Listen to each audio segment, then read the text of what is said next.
Yeah, Ashwin, so how's it going? It's all good, and I'm glad that the rains have started in Bangalore. Yeah, I know, finally after. We really Long needed it. time. And I think congratulations to all the crops. They'll finally get some rain. So Yeah, for sure. I think we wait for another 2 minutes to wait for our participants to join in. And I think at that Absolutely. point, we can start things off. Yeah, I'm seeing them trickle in right now. And we see some people joining in.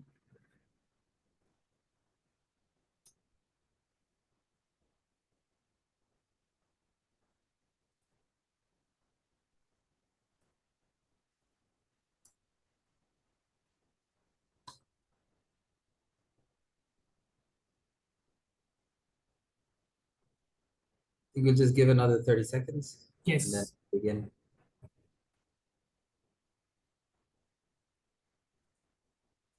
participants are trickling in.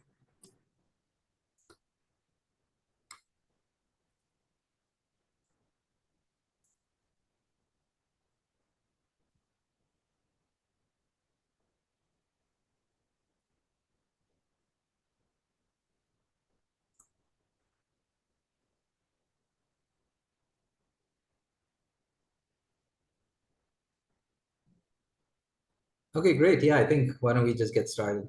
Yes. So welcome everyone to Cultivating Conversations.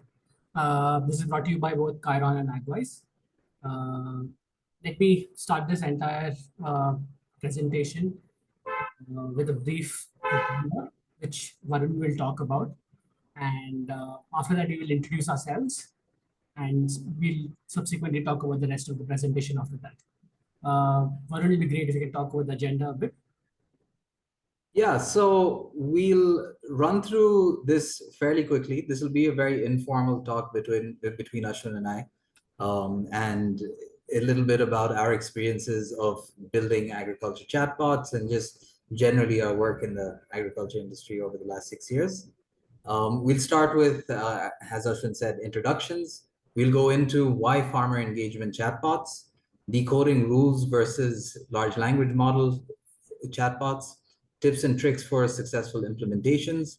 We'll show you two demos of what it's like to build an agriculture chatbot and give you an idea of what sort of user experiences you can envision through agriculture chatbots. And then finally, open it up for Q&A for everyone.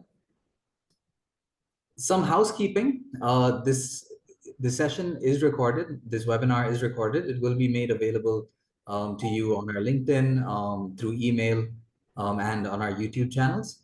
And as I mentioned earlier, any questions that you have during the webinar, please feel free to put them in the Q&A box available on your Zoom menu. And we will take all the questions at the end. But if you have a question on something that we're talking about and the thought strikes your mind, please go ahead and ask it immediately. All right. With no further ado, let me talk a bit about us. Varun and I are friends. We've known each other for the last 6 years and colleagues as well. We, of course, approach this entire thing with two different mindsets. He specifically comes from the domain of agriculture, and he's been working for the last 6 years with Agwise to essentially make agriculture profitable and meaningful as well. I approach the same thing from the technology angle, and that's why I work with Chiron, where we essentially trying to bring in conversational AI into various fields, and Agwise happens to be our strong point. And the combination of both domain and technology, we hope that will revolutionize the way agriculture is done, both in India and abroad. Thanks for that. We do have a quick poll for the audience. We just wanted to get a sense of the intention with which you are coming to this webinar. So Bhaskar, you can share the poll.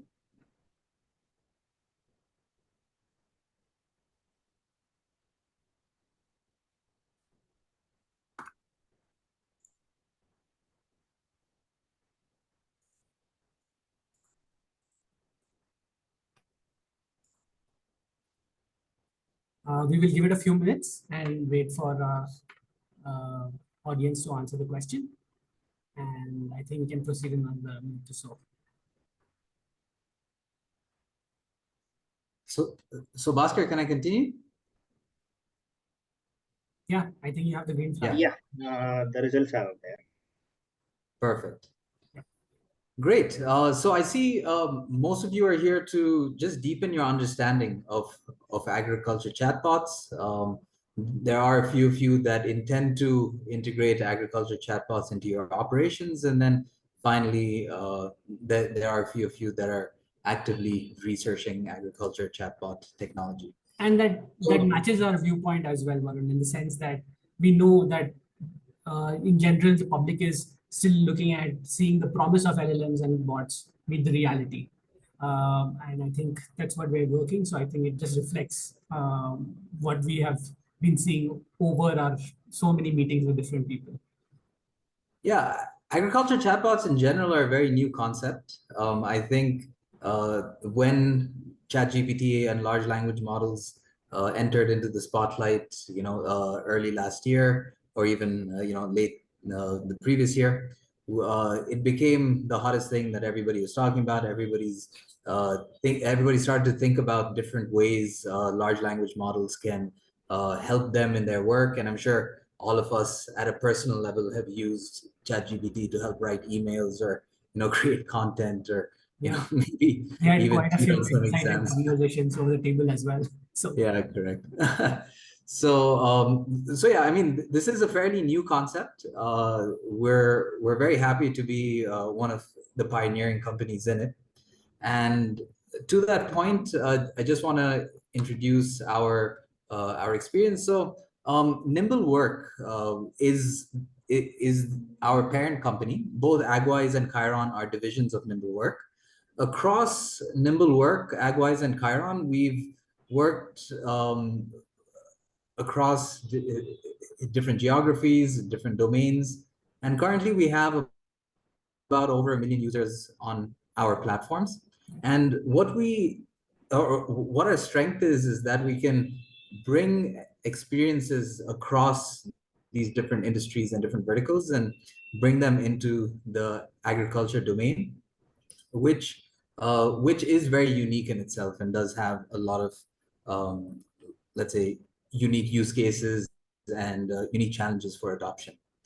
and the experience rolled out as well. So you take a lot of experience out of agriculture and see if it's applicable everywhere else, especially a lot of field work. So yeah. Yeah, absolutely. So with that said, let's begin. So let me set the stage a bit. I think both Varun and I were thinking about having a very informal discussion, but it helps to have some form of structure so that our listeners can tune in, and if they skip a beat, they can still keep up with us. We have essentially broken the entire talk into 4 segments. The first, of course, we will understand what the raison d'etre of chatbots are and why we are getting into this in the first place.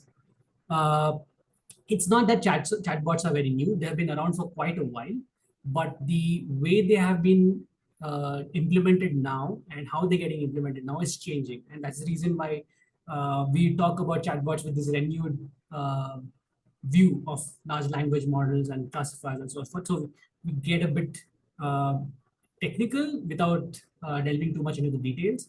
Of course, after that, we have tips and tricks where we essentially talk about our experience in implementing these bots and what successes and problems and challenges we have seen. And finally, I think we'll have Reina give us a good demo of sample of these bots so that you guys can essentially walk away with an experience of the technical aspects of it, the challenges of implementation, and then finally a look and feel of how it works, how it operates. So with no further ado, I think the first question goes to you, Varun. Why are we doing this? Why farmer chatbots? What are the problems we're trying to solve? Yeah, that's a great question. And I think the answer to that really just comes from our own experience. So a little bit of background. At Agwise, we actually started in precision farming 6 years ago, where we build, and we currently also have another product line, which is an IoT-enabled irrigation and fertigation system. But 6 years ago, we started by building the system and then doing research in collaboration with renowned research institutes in India and in the US on how this technology can actually improve the productivity of crops. And long story short, all of our research experiments had been very successful in reducing the inputs that go into cultivation, namely your irrigation water, your fertilizers and pesticides. And consistently, we were able to see around a 20% increase in yield, not to mention the labor savings that comes with having an automated irrigation and fertigation system. But one of the biggest challenges that we faced was actually getting our farmers and our field teams to be able to follow the protocols of the experiment and having our data for the experiment collected on time and for it to be visualized for us to see the progress. So what ended up happening was we had a mobile app which complemented our precision farming system. And the mobile app had everything that everybody needed, really. I mean, it had all of the package of practices. On a weekly basis, it would inform our field teams on what their tasks were, inform the farmers at what their tasks were, and then on the data collection side, we collected a lot of data. Like the height of the plant on a weekly basis, number of leaves, the girth of the stem of the plant, and then when it came to fruiting, the number of fruits, the size of the fruits. So there was a lot of data to be collected, and our app was able to handle all of that. But no, nobody ended up using it. Yes. And basically, what we saw was, first of all, getting people to install an app was incredibly hard. Once they did install the app, it would end up on the last page of their phone. And we even had experiences of some farmers deleting our app because they needed additional space on their phones. Now, I mean, not all farmers have flagship phones with a lot of space, so looking at your mid-tier devices space is a constraint. And at that point in time, people were prioritizing what they wanted their space for, and our app was the first one to go out. And I think that that is something that is consistent across just digital transformation in agriculture. And I think a lot of other organizations, as we've talked through, as we brought this product to market and started to engage with agriculture institutions, we see a lot of similarities between the experiences we had and what they currently have. Obviously, agriculture organizations operate at a much larger scale, whether it be agri-finance input companies or output aggregators, essentially your market linkage companies. Yeah. They operate at a much larger scale. We were doing, let's say, at the about 3 experiments consecutively.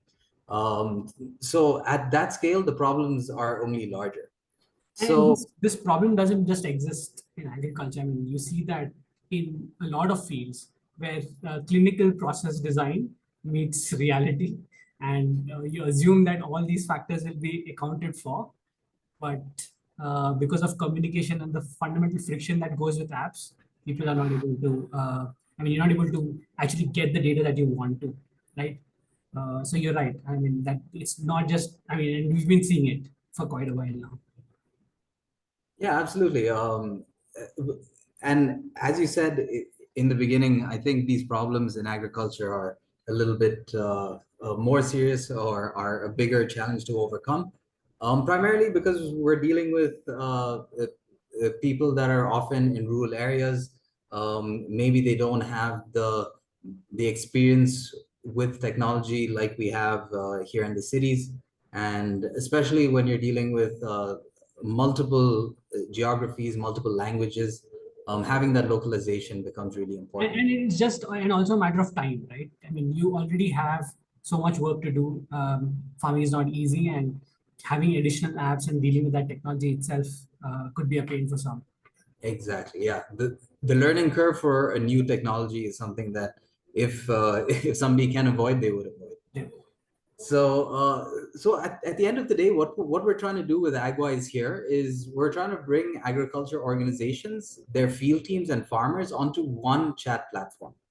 And what that allows us to do, specifically for the farmers, it is to give them contextual and relevant and timely, not information, but allow them to perform actions specifically. Now, I'll keep going back to this point, saying that we want actions to be taken at the field level instead of just information to be shared, because farmers today have access to information. It's not like and they have multiple different sources. It's not like it's just the organization that is engaging with them that's giving them information. It is YouTube today. It is their neighbors, their friends, the local input provider, developmental agencies, even government extension services are very easily accessible to farmers. So it's not information that AgWise is all about. It's about giving farmers the ability to perform actions at the right time. And contextual information as well. Yeah, absolutely. And then for the field teams, it's really making their lives easier. I mean, they already have so much work to do, when it comes to. I'm sorry, let me just plug my laptop in. Yep. I just wanted to double click on the point of contextual information in the sense that farmers, yes, as Varun was saying, there's a plethora of information available out there. The problem, though, is that the farmer seeks the information for his specific problem, in the context of his problem, right? So, and the fact is that farming is not a point in time, but rather a process, because there are multiple stages to it, and having information received at the specific point that he needs it is the most important point. And of course, along with information, you have actions as well, Varun, as you were saying. Yeah, absolutely. I mean, just to elaborate just a little bit further on that, and to make it more contextual to agriculture, is that, I mean, the way a certain pest or disease is treated in one region will be different from another region, right? Even the products that are available to address a certain problem, pest or disease, or nutrient deficiency in a crop will change from region to region. So having just access to information is not what we are talking about here. It's making it very contextual to the hyperlocal conditions of the farmers. Yeah. Now going on to field teams, I mean, field teams have a lot of respect from my side. I mean, me myself, I've also gone and managed experiments. My agronomists and my agriculture engineers spend a lot of time in very, let's say, unpleasant conditions. Demanding, Whether it be heat waves or rain or no matter what it is, they are there in the field, doing their job. And the reality is that it is a very labor intensive process, and field teams are the main ways that agriculture organizations engage with their farmers. I mean, there are other ways of doing it, such as traditional quote unquote mobile apps, call centers, and let's say Facebook ads or social media ads. All of those channels exist, but the majority of the work is handled by their field teams, whether it be agronomists or sales agents or or agri extension workers for developmental agencies.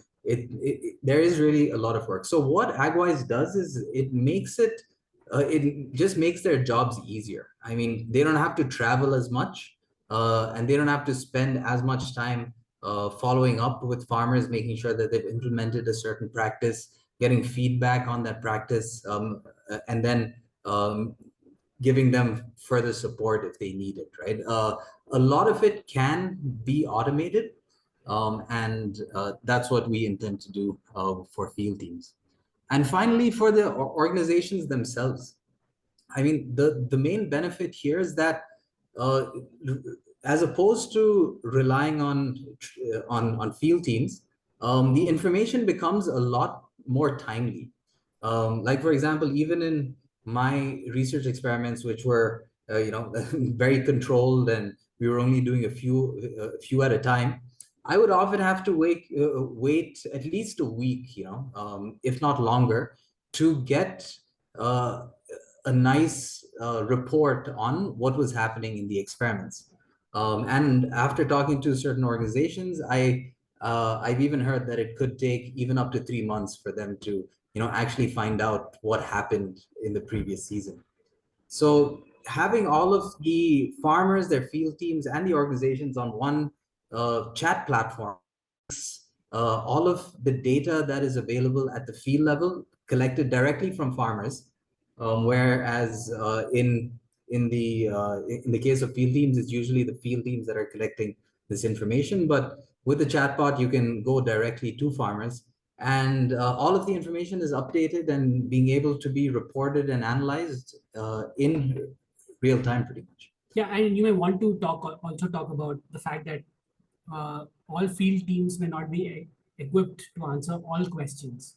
Usually, farmers may have questions which is very rounded. Some could be about finance, some could be about price, some could be about what worked, what didn't work, best practices, potential notification of diseases in the area. So probably could talk a bit more about that in sense that even if your field teams are not equipped, how do these systems help the farmer? Yeah, absolutely. Yeah, I mean, so for example, let's say we're talking about the context of a seed company, right? And the seed companies, most of the time, seed companies' first line of interaction with farmers are their sales teams on the ground. Now, the sales teams, yes, will be knowledgeable to some extent, but farmers will ask sales teams any question, right? It could be a question with regard to a pest or disease, could be with a nutrient deficiency in their crop. And that information may or may not be accessible with that salesperson. It needs to be answered by an agronomist who is not there at that point in time. So then you have the salesperson writing the question down, sending it to the agronomist, or actually in most cases the salesperson will send a WhatsApp message to the agronomist, and the agronomist will then answer when the agronomist is free, and that information then gets WhatsApped back to the farmer, right? So the idea is, I mean, if you have a chatbot that exists on the platforms where your users already are, right? One of the main advantages of agriculture chatbots over mobile apps is that you don't have to have them download something new. I mean, you go to where the users already are. Now, whether it be WhatsApp in India, whether it be Line in Southeast Asia, or Telegram, or Facebook Messenger, or Instagram, your users or your farmers, your growers, your field teams will have one of those platforms, right? So one of the biggest barriers to adoption of digital technologies is removed because you're already where your users are. Yeah. The second one is that the user experience is the most familiar. You don't need to train somebody to chat, right? If somebody has a smartphone, they're they have the smartphone to communicate, and one of the easiest ways to communicate is over chat. So anybody that has a smartphone knows how to chat. Farmers know how to chat, and you don't need to have any training on, okay, you have to select menu option number one, and that's where you'll find information on diseases, or you need to go through 3 menu options to find information on let's say nutrient deficiencies of crops, or which seed is the best suited for my field, right? So all of those things become very intuitive once you build on a user experience that they are already familiar with. As I said earlier, the advantage of Chiron specifically is that when you build an agriculture, when you build a chatbot on Chiron, and with AgWise it's agriculture chatbot, but when you build a chatbot on Chiron, you can deploy it on multiple channels.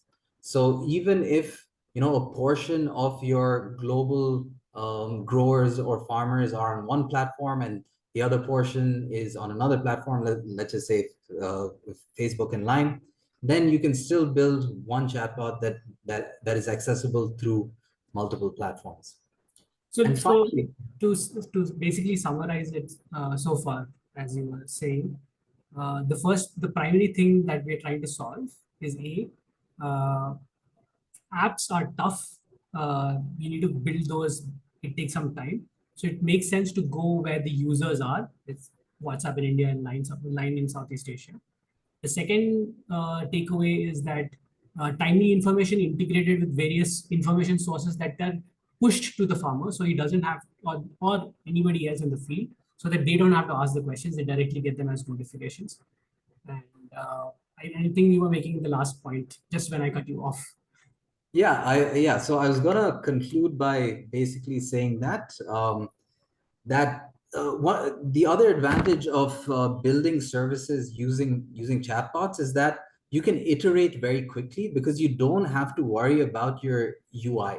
Your UI is basically taken care of by the chat platform that you're deploying the services on. So you don't have to worry about colors, placement of icons, size of icons. So that one level of app design gets completely removed. I mean, Very conversation you driven do development. correct. You do have to start thinking a little bit differently when you're building services over chat than on a traditional app, because you have to figure out, how do we communicate this in a chat flow, which does have its pros and cons. But that's where we come in, where we've had a lot of experience on this, and within the agriculture context, it definitely is possible. And lastly, when you're launching a mobile app, you got to get people to install it. So oftentimes you have a separate marketing channel to get people to install your app, and then a separate channel for service delivery, which is the app itself. Whereas with chatbots, your marketing channel and your service delivery channel end up becoming one and the same. So you can market your services on WhatsApp and deliver your services on WhatsApp or Line or Telegram or Facebook. So again, it reduces one more level of friction when it comes to adoption. Yeah, and in fact, one of our customers was saying that it was easier to market a QR code than to market an app, because the moment you Exactly. scan a QR code, the app is up and running. You seeing it in the channels that you are most familiar with, rather than having to have the friction of having to go somewhere else, download it, and then have updates and so on and so forth. So we've been talking about Agwise and Chiron for a little bit now. And we did introduce the fact that both Agwise and Chiron are divisions of Nimble Work. But from a technical perspective, what does that mean? Like, how do we build agriculture chatbots together? So what Chiron is a very powerful Gen AI chatbot creation platform. So Chiron has clients across different verticals and not agriculture specifically, but where Agwise comes in is we bring our domain expertise. So all of the data models that we had created for precision farming are now accessible over chat through Chiron. So we have, because we had to build our precision farming system, we had built, your data models for farmers, farms, fields, pest diseases, nutrient management,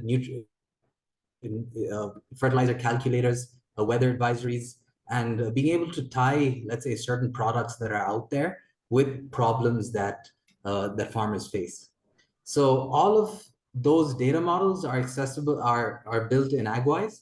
We make it accessible over chat through Chiron, and then we deploy Chiron on multiple social channels. You can even add it to your website. And in case you do have the idea of, okay, I still want to have a mobile app for my farmers, then we can take the chat interface and build it into your mobile app.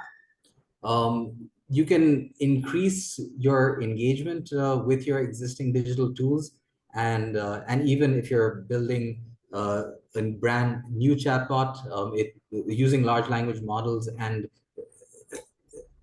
nudges, which are basically where the bot reaches out to you as a user, you'll be able to increase engagement.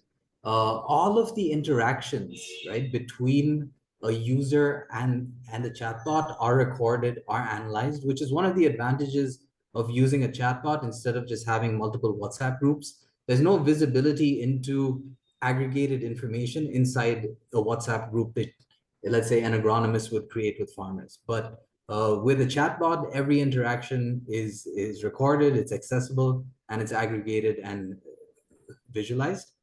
And finally, all of that feedback that we get from the user actually goes into further training the chatbot so that the chatbot responds with more timely contextual information, as Ashwin was talking about earlier. So, I mean, let's say, for example, a farmer through the conversation gives us their sowing date. Then that sowing date is taken as the start of their season. A whole package of practice calendar is created for the farmer, and the bot actually proactively informs the farmer on a weekly basis on what needs to be done within their field, and even follows up saying, do you need help performing this activity? If you do need help, I can connect you with my agronomist, or I can connect you with my salesperson in case you need a certain product. All right. So I'll do a quick time check here. I think we're halfway through. I'll run over the technical aspects of the system. I think Varun did a good job talking about the domain, the need, and how we are going about addressing this. I will get into a bit more the technical aspects of what digital assistants and chatbots are. To give you an idea of the fact that chatbots have been around for quite a while. So what's new about these bots that you guys talk about? So the thing is that over a period of time, chatbots have progressed, right? From being mere information retrieval systems all the way to have the ability to build communities. So level one, that is the simplest of all use cases, is information retrieval, right? LLMs are very powerful at this in the sense that anybody who's essentially used ChatGPT or Claude or any of these bots, or Gemini for that matter, let's be fair to Google as well, that they're able to get answers to questions which were earlier not possible, right? So LLMs are very, very powerful. So the main thing is we've taken a lot of the domain knowledge that we have accumulated over a period of time and supplemented that with a large language model. So it helps you retrieve information rapidly. Yeah, I just wanted to jump in. So within the agriculture context, what this means is that, having a package of practice accessible to a farmer. I mean, that's the most basic use case for information retrieval, or having, let's say, a pest and disease advisories accessible to farmers. So it's basically a database of information, and farmers can ask questions, right? And large language models are really good at that. Really good at that. And one step higher than that, I mean, it's not just about asking and answering questions, as we were discussing earlier. It's also about integrating actions, right? Can you get bots to read sensor data or read information that is coming in from various other sources and then provide that to the farmer? So you're essentially integrating the digital assistant or chatbot into the operational flow of the team that is on the field, right? Yeah, and what that would mean for a farmer is through chat, a farmer can place an order for a product, or they can sell their produce, or they can get help with a government scheme that's accessible to them, or they can apply for a loan or apply for insurance, right? Actually doing something that is tangible and results in some action being taken is the next evolution from just information retrieval. Right. And actions tend to be very deterministic. So you want them to follow a very specific process. So here you would want them not to be very creative, but rather follow whatever the team instructs them with. A step above that is proactive, because in level one and level two, we are talking about bots reacting. That means there is an initiation from the user and the bot is reacting to that initiation. Proactive agents are case scenarios where digital assistants can give inputs to the user proactively without any other inputs.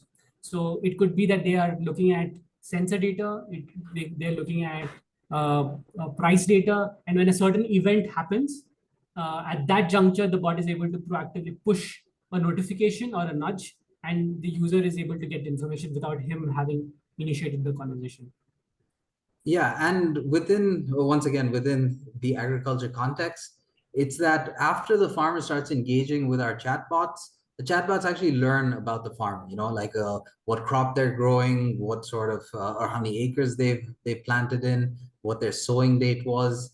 And that information allows us to create, like I said, a package of practice for the farmer and then proactively notify them. And at certain stages of crop growth, there are well-known problems, and it's all very regional specific, but there are, let's say, certain pests and diseases that are more prominent in that region, right?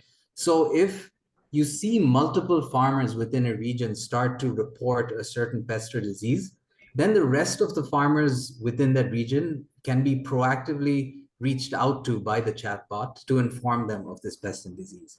So learning from not only an individual's interaction with the chatbot, but learning from a community's interaction with the chatbot can help it become a lot more proactive. And in fact, you could talk about the IoT aspect as well, which we were discussing and we've seen it work. Yeah, absolutely. Yeah, I mean, since obviously we started off in precision farming, we do have soil moisture sensors and weather sensors. So that information we have been able to integrate into our chatbots. And when you let's say have one farmer within an area that has been or that's been able to implement a quote unquote precision farming system, farmers around that farmer can benefit from it as well. Yes. And last but not the least, community building, because the level 1, level 2, 3, and are all talking about single users, a single user's interaction with the bot. But what we see as in final evolution for digital assistants or chatbots is about community building. Can you bring the community of farmers and bring the community of field agents and agronomists together in order to basically interlink them and foster a movement of information that is very fast and timely as well. Yeah, and to add on to that, I mean, what we're talking about here is not just within an organization and their, field teams and farmers. This can be across the value chain as well. Since the barrier of, installing a certain app is not there, right? You can have organizations from input companies and agri-finance and output aggregators talk to each other over chat. I mean, through the chatbot, but have information shared. Let's say, for example, a certain farmer reports a pest or disease that the farmer is insured against. Then the input company in that region or the local retailer can be informed that, hey, this farmer has, let's say, downy mildew, and here's the product that would be most that would remedy the problem. And then finally, the insurance company can be notified saying that the farmer has bought this product and they have implemented it, and the issue has been taken care of. Similarly, for the It output actually deterrent as aggregators. well, right? I mean, we've heard of case scenarios where insurance companies wanted to inform others in the area that, for example, the Sigatoka use case that we were talking about. Yeah, the Sigatoka and banana, right? Yeah, banana plants. I think basically you warn others in the area that they could potentially be hit by it and they should take precautionary measures because you were able to bring this information rapidly. Absolutely. So one of the biggest questions, and I think one of the main reasons why we had such a positive response for the webinar was this question of, what are large language models, what are rules-based flows, and how do they all fit in together, and where's best to use each one of these very different and very useful technologies. Yeah. So the idea is that there is a tendency, at least in the market, which says that, hey, these are rule-based bots. Why aren't you guys using just LLMs? Or why don't you just use classifiers? So one thing that we definitely wanted to, or rather I wanted to talk about is that rules, classifiers, and LLMs, they are just tools, right? The end goal is a use case. And each of these technologies have their own pros and their cons. And probably it makes sense for us to go through each one of them and be able to use them for what they're good at, right? Rule-based bots are rule-based, essentially button-based bots. That's the easiest way to think about it. Are very deterministic. That means you have a fixed input. You've got 4 buttons. The user exactly knows what he's going to get when he clicks that button, right? These are very repeatable, very easy to use, and there's no training data needed because and these are very useful for your integrations. Like for example, if I want to do payment integration, whether I want to do sensor integration, all these are very, very useful in that space. Uh, Slightly different from that are what we call classifier bots. They have been forgotten with the rise of large language models, but they were the in thing just before LLMs came in. It's essentially about taking all the inputs that you have from the user and then bucketing them into small groups. Like for example, if there are questions related to finance, then you would bucket them into the finance related actions. If the questions are related to crop package of practice, then you would just take that and bucket it under those set of answers. So classifiers are very good in terms of taking a very large chunk of broad data or questions that the user may have, and then bucket them into very specific kind of chunks, which it uses to interpret an answer. It has got medium amount of predictability, meaning that you need some amount of training data to get very repeatable behavior, but it can take a larger variety of output. And finally, you have, of course, the new thing that is the large language models. The way you need to think about it is that they can take a large funnel input. That means they can take any kind of text. There's a large amount of data on which it is trained. So it uses information that it gains from various parts to essentially come out with very creative results, creative answers, and very human-like answers. So, but there is a drawback. The drawback, of course, is that because of the very nature of large language models, they're called generative AI. So they're not predictable, right? So there's a lot of training data required and a lot of prompting required in order to make them repeatable and dependable. So yeah, and I think that this is actually very important within the agriculture context, right? Because if you're implementing a chatbot, you want your user to get the correct answer every single time. I mean, there's no room for error in that, especially when you're dealing with, problems such as pest or diseases or nutrient management. I mean, you don't want a large language model to quote unquote hallucinate an answer, right? Or give an answer that sounds like it could be very correct, but it actually is not, right? So using LLMs exclusively in the agriculture context, honestly, I'm not for. I mean, we need to have a better approach. So Ashwin, I think this transitions well into what you're going to talk about next. Yes. So the big problem that Varun you were talking about, right? That LLMs give you generic answers. They sound right, but they're not detailed enough to follow through, right? So we quickly realized that it makes sense for us to use the best parts of these bots or these different forms of bots that are available.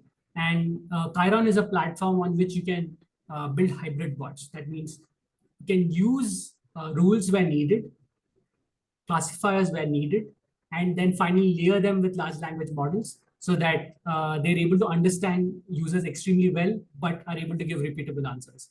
So the advantage is, of course, that you have a very wide input. That means you can ask any kind of question, but then you have very deterministic outputs. So if I know that, hey, I need, so if a farmer in distress writes about the fact that his banana plantation has been affected by cicatocca, we were talking earlier, the system knows that it needs to take him through the process of claims and therefore it slots him into finance, insurance, and then takes him through the paperwork very rapidly using checklists and photographs and whatever data collection systems it needs. So that is what we call hybrid bots. We achieve this using what is called visual chaining, where you can chain different components together to achieve the end goal. Yeah, one of the things that Ashwin and I have been talking about when we've been building out these bots is that the LLMs are not good for for actually getting things done, but they're very good at making the user experience delightful for the user. Yes. So the way we've been doing it is we've actually taken all of the heavy grunt work, all of these transactional processes, and built them into rules and classifier bots. And then we're looking at LLMs as a layer on top of that to make it very user friendly for the farmer or field team to interact with it. Yes. I mean, there are a lot of claims out there, and we will see some that LLMs can perform actions as well. But the downside is they need a lot of training data, and it's some time away. So in the meantime, we're using these kinds of hybrid system to hold us until the large language model gets enough data to train itself. Yeah. Yeah, good point there. Yeah. So I just wanted to end with a few tips and tricks that we've learned as we've been deploying agriculture chatbots for a little over a year now. The first one being, don't be afraid to limit adoption due to some business or operational concern. I mean, every project we've gone into, there has been some hesitation with rolling this out at scale. And what we've learned is that adoption is really not so much of a challenge, and we need more information as quickly as possible so that the organizations that we work with can iterate very quickly on the services. I mean, the more data that we get on how farmers are chatting with the bot, or how they're running through the menu options in the case of a rules-based flow, the quicker we can iterate and make it more user-friendly. Yeah, I mean, instead of designers and project managers thinking how users will use it, put it out there, let the users use it, and then adapt the system. And the system is built to iterate that fast. I mean, that's what the premise of conversational agriculture is anyway. So you can look at how users are using it and then iterate extremely fast. And I think that's a good point, Varun. Yeah, thanks. The next point would be is do tie this into some business process or some workflow. I mean, just what we've seen is that the adoption and continued use of bots that are just information repositories. I mean, it starts off well. It's a novelty to be able to chat with a bot and get information, but it really doesn't continue post that. I mean, it has to have some tangible value, which in most cases means integrating it into a workflow or a business process for your organization.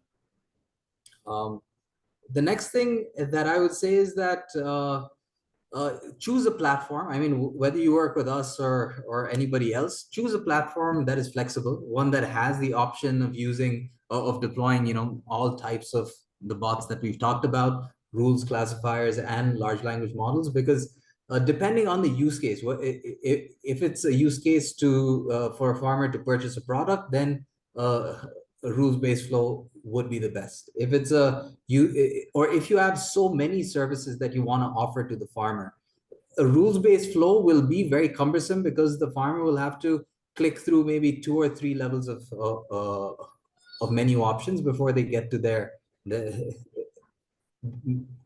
outcome that they expect.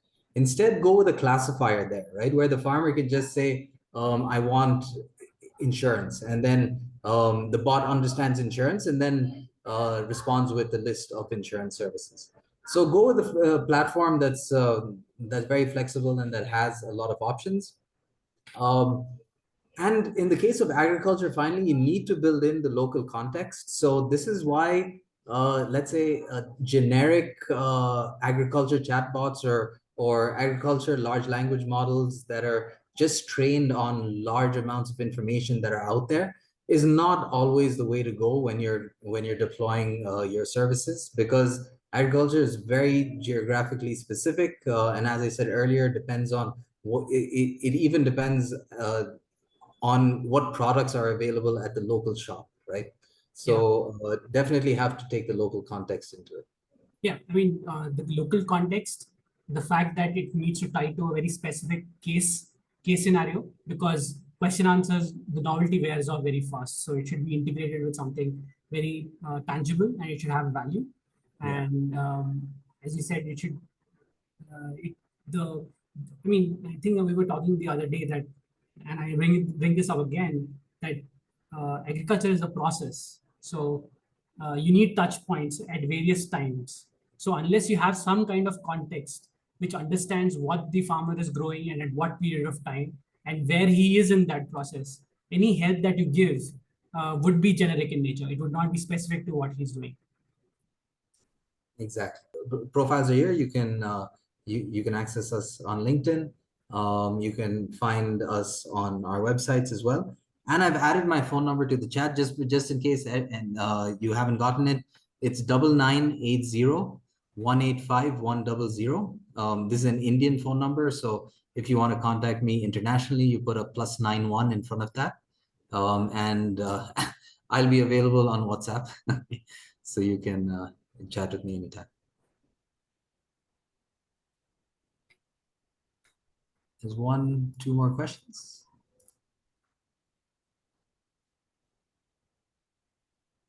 Perfect. Saeed will definitely be in touch. Okay, thank you, everyone. It was a great session. Thanks, Ashwin. Always great chatting with you. I know we have a lot to talk about, and we got carried away a little bit, but I think it went well. If you guys have interest outside of agriculture, Chiron caters to other verticals as well. So you guys can reach out to me.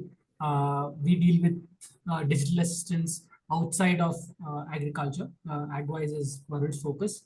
We deal with other verticals like e-commerce, insurance, fintech, HR, so on and so forth. So do feel free to just reach out to me. Thank you, everyone. Thanks, everyone. Okay, Bhaskar, I think we can end the